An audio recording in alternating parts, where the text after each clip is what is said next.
Duel Review is brought to you by SpiderWolf.com. On today's Duel Review, it's Hemlock Grove, the series. I'm RJ. And I'm Nick. Let's get to it.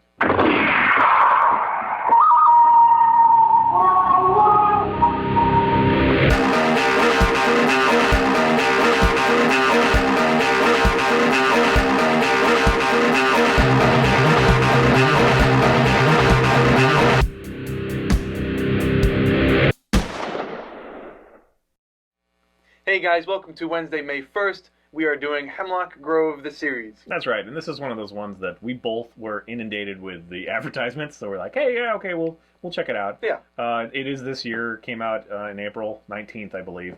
And Eli Roth, which you probably know from Hostel, which is a long time ago. Yes. Hostel 1 and 2, he directed those. He's had his hand in a lot of other things, a lot of them not so good. Anyway, he directed the first episode, and he now produces the series.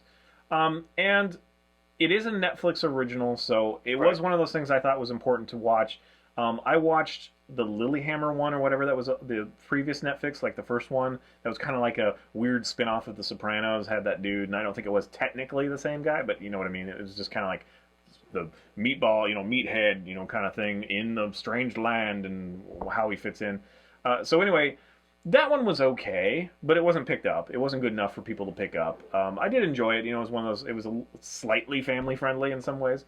Hemlock Grove was the next step, and with Nick telling me that Zombieland was going to be coming to like Amazon or something like that. Right, Amazon would be producing it. I definitely want to pay attention to this stuff because I really don't want that property to be screwed up. Right. So basically, we started watching Hemlock Grove because we're worried about how our television is going to go. So we wanted to see where this one goes to see, to kind of gauge. Yeah, because this is kind of the future. Right. Not the huge NBC, ABC, even HBO, Showtime, but the smaller ones that want to get into the game, and internet TV, is the thing. So anyway, so the first episode was kind of like, I'm not sure if I want to watch this, kind of thing. But we're watching it because we're reviewing it. And then it kind of kept going, and it was kind of the same thing every episode to me. It was kind of like, okay, well, I want to know what's going on, but I don't know if I want to continue watching this show. Yeah. It is good in some ways. I mean, some of the effects are a little bit cheesy. Some of the acting is a little off, but I think it gets better. I love seeing like Famke Janssen, and Lily Taylor. I thought are great. In fact, we just talked about with the Imposters. Where did Lily Taylor go? Well, here she is. And I think those are fun roles as well. I think that Famke Janssen is perfect for her role. Yes. She's like this, dark, nasty, whatever. We don't know what she is. Yeah, it's like, well, we do now, but we can't give that away. And then I at the very beginning, they make kind of fun of Twilight, right? Vampires and werewolves. Sparkly vampires, werewolves. And so I figured that was probably a clue to what's going on. And without spoiling it, there's not a whole lot of surprises. Like the things that I was waiting for, when they paid off, they were okay. But it wasn't one of those like, oh, there was no like, what a twist, kind of thing.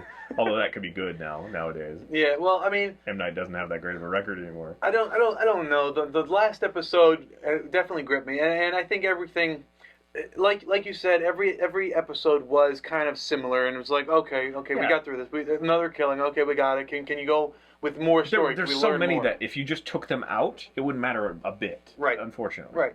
But the last episode really kind of made up for it for me because it was like, wow, that's what happens, and what's going to happen now, and tell me more about the doctor, and what about the sister Shelley? What's going to happen with her? It's like, oh. I kept asking you while you were watching it, like, okay, well, are you going to continue with the series? Like after this season, are you going to continue? I probably will. Yes. I probably won't. Honestly. Another thing that we need to talk about I want to talk about is. It's ridiculous that they put a sex scene randomly in every episode at least, usually more than one. And my whole thing is, with sex scenes, if they mean something to the character... In fact, I freaking hate rape. But there's one rape that kind of makes a large character choice, and like shows that character.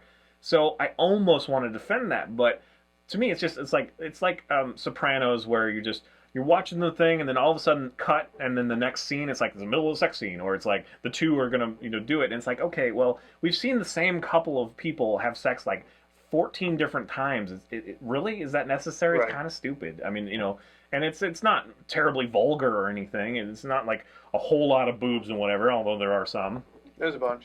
Which, you know, I don't think that it's very family friendly, I guess, overall, but I don't think it's that bad either. So it's one of those things. It's just these are throwaway moments. The biggest problem that I have with the sex scenes, hump already. Let's get to some story. Come on. The biggest problem that I have with the sex scenes is most of the girls are and the guys. Yeah, the people involved in the sex scenes are usually underaged, and that's kind of where I draw the line. I'm like, this is now child pornography. Like, for example, in American Beauty, when you see what's-her-bucket, the blonde, get naked, I know that when she filmed it, she was of age, but she's portraying like a 16, 17-year-old girl, and I'm like, I can't watch this. This is weird. I don't want to see this. So for that to happen in this one, it does feel weird, and I kind of have to force myself to say, no, they are of age, which kind of takes me out of watching the film or watching the show. Yeah. And it's never terribly oversexed or like blown out of proportion and whatever, but it just seems gratuitous and not really needed. I mean, that's my thing. But that's the thing is, my main comment is I don't want this to become the new norm. I hate it when they just start cramming this stuff in. Like, who really responds to that? I mean, who wants? They don't serve the story. So that's all. I guess. I mean, like, if you want to have sex, fine, whatever. But right, yeah, they have sex. We gotcha.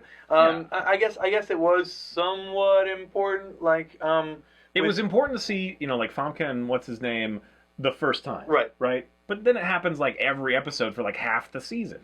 Right. It's ridiculous. And then, well, I mean, I guess it kind of amounts to something at the end. I mean, when you finally are validated with what you suspected all along, kind of thing. Right. But and then the whole inappropriate thing was kind of whatever. But there's just all these moments where they're just like porking and there's no reason. It's like right. Well, I mean, especially at the beginning. I mean, it was definitely the ones where it's like the first couple episodes they just threw that in there to like hook you or whatever. Yeah. I guess they have been doing that a lot. It's not that I'm offended by it. I just think it's unnecessary. And it's just a waste of my time, honestly. If they took a cauldron and placed these shows into there, that's what this is. You'd have like Being Human, which if you've watched is a story about a werewolf, a vampire, and a ghost who live in the same house and they're friends and they're trying to deal with their lives and not being human.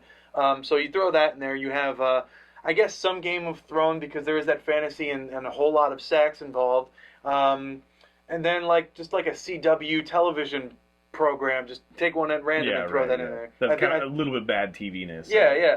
But it's not a horrible series. I did find myself, continuing to watch, but I don't know if I would have continued if it wasn't for I might have just asked you, like, what's the deal with whatever. Right. But there's, I love some of the sets, like that warehouse. Yes. It's beautiful. It looks like a place called Gasworks Park in Seattle. But it's just this abandoned kind of factory thing, and it's just I want to spend days in there just looking at it. What I liked about the factory is that beautiful. Where I used to live in East Brunswick, New Jersey, there was across the street next to the 7-Eleven/car dealership, back behind a little bit near the dam, there was this old factory that used to be there, and kids would throw rocks at the windows, and you'd break in, and you'd run around and do all sorts of crazy stuff. So it was like a huge playground for kids. Yeah, it's like that also, it was kind of spooky and at night and stuff, and that totally reminded me of that. And some of the times that I've had going in there and breaking and entering in that place. So it was really cool to kind of have that.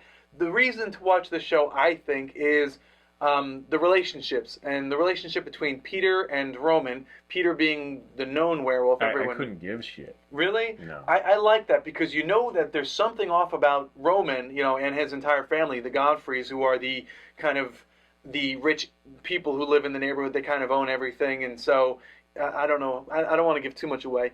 So their relationship is interesting because Peter's the good guy, and he's like this really sweet good guy, and then you have Roman, who is a bad guy, but he wants to be good, and he doesn't know what to do. And then you have Roman and his sister Shelley. Shelley is a deformed person, with a big eye and kind of face, and she wears a wig and stuff. And so his relationship with her, I thought was interesting. I also don't give a shit either. Really? I like her. I want to know what's up with her. I want to know why she glows. I don't like their thing at all. Right. I'm just not compelled. And I think the Doctor was a very interesting character. I want to know what he's doing, what his ultimate end goal is. he just, I don't know. There's something about him that I kind of. I'm more compelled by enjoy the about darker characters, I guess. You know, the guy, the scientist who has the extra strength. Yeah, that's the one I was talking about. Oh, okay. I thought you were talking the about doctor, the scientist. Yeah. There's another doctor too. There's the right. the The main psychiatrist. Doctor, the psychiatrist guy. No, I meant the doctor, the Asian guy with the strength. Well, before we run out of time, let's And the just talk gloves. about some of the aesthetic stuff. I think that some of the practical effects are really awesome. Actually, and some of the dead bodies are pretty cool. Yeah. I think I like what they did there, and they were like the transformation of becoming a werewolf. We do see it, and we see it early on, and I like some of it, and then I hate some of it. So it's like this mix of horrible and great. Yeah. And then the wolf that he becomes, the werewolf that he becomes, is like the cutest freaking. Well, I just want to cuddle with him. He's so not. cute. He's not supposed to be the bad guy. But here's the thing: is he's supposed to be? They have like the sound effects of like dun dun dun dun, you know, like when he's walking, and it's just like gracefully leaping. It was like boom boom, you know, kind of thing. And when his face, you can tell that they're digitally making him snarl. It's just like, I just want to give him a kiss. Oh, come here, you know, it's so fuzzy. And you know, Who's a werewolf? Yeah, exactly. Yeah, gotcha. So I don't know. I mean, I'm glad they didn't do the stupid lumpy monsters that we've been seeing, like in Gray and all that stuff. Right. They're horrible. But anyway, so there's a love-hate relationship with the, you know, kind of the practical effects and the digital effects. Right. But nothing really takes me out. Nothing's like, oh, this is horrible. Yeah. So I think it's just enough to be interesting, and if you're interested in the property, then it might be worth watching.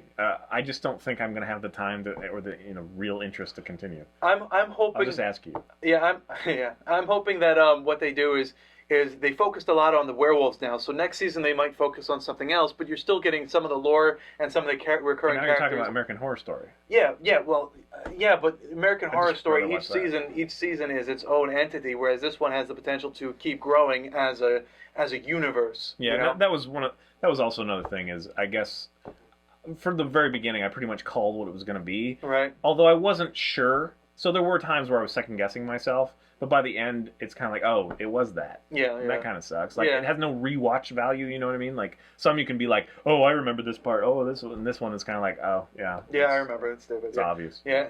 I wish they didn't take it in such an obvious route. But with that said, the lore that they talk about is different enough to what we know, and they do kind of go into deep things. And I did do a little bit of research. Back in the day, I did a whole lot of research into the occult and things like that, only because it piqued my interest as a writer.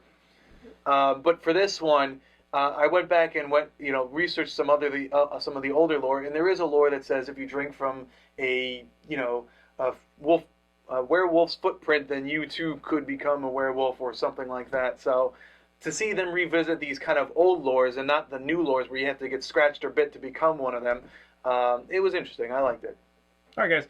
Well, there you go. If you're interested, I think that it bodes okay for this kind of thing. Right. I hope that this is where it starts and it gets better than this, and this isn't just like kind of like the benchmark and everybody just does enough. We're hoping Zombieland comes out when everything's ready to go, when they know what they're doing.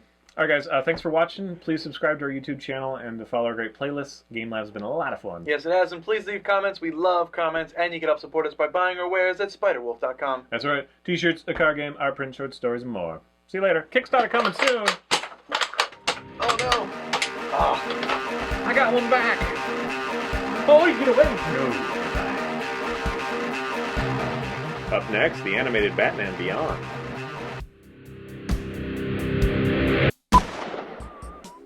Tuck. Hi. Tuck. Oh, Tuck? Tuck what? Your elbow was off screen. I thought you said talk. On today's Duel review, it's Hemlock Grove. I'm RJ. And I'm Nick. The series. I should say that because it's a book. Yes, it is a book. Tuck. Please. I'm only partly off screen. It's okay. They don't need to see all of me. On today's Duel review, it's Hemlock Grove, the series. I'm RJ. And we need to do that over. Let's get to it. Hey guys, welcome to May 1st. It is a Monday, it is a Wednesday, it is a January. Penguins on parade. A little glimpse into how his mind works. A lot of things going on in there. Usually pancakes, though. I'm surprised you didn't say pancakes. Penguins and pancakes. Please talk. Just turn your body a little bit. Well, I would have to come closer to you, and I'm already too close. Don't have to tell me. You're a good friend, you're just not that good. I used to be able to burp the alphabet. I don't remember what talents I had as a kid. I used to be able to climb trees pretty well. That's not really it. Well, I mean, yeah, but I'm thinking like a slightly weird talent. I was always one that never had a problem doing this. I think it's funny that some kids were like can't do it. Oh, and then the whole tongue thing, like, Some kids can't do that. Some people can't do that. I know. Can you? Yes. Prove it. That's not. That's like. Why are we doing tongue exercises on camera? I thought you'd want to Two grown men. show your, prowess. I have one. Yeah, one I'm missing. Why? I just collected them all. What's wrong with you, man? They're not Pokemon. Right. Take time, Lord.